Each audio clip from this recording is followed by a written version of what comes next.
بسم اللہ الرحمن الرحیم۔ السلام علیکم دوستو۔ جناب رسول اللہ صلی اللہ علیہ وآلہ وسلم نے ایک انصاری صحابی رضی اللہ عنہ کی عیادت فرمائی۔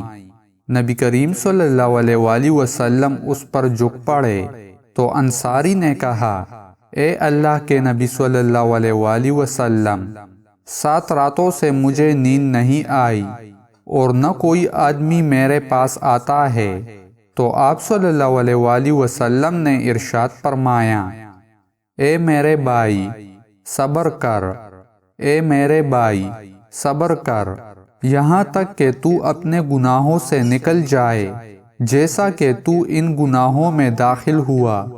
آپ صلی اللہ علیہ وآلہ وسلم نے فرمایا، بیماریوں کے اوقات خطاؤں کے اوقات کا کفارہ بن جاتے ہیں۔ دوستو، مزید اسلامک ویڈیوز دیکھنے کے لیے ہمارے چینل کو سبسکرائب کریں اور ویڈیو کو لائک اور شیئر کریں۔ جزاک اللہ۔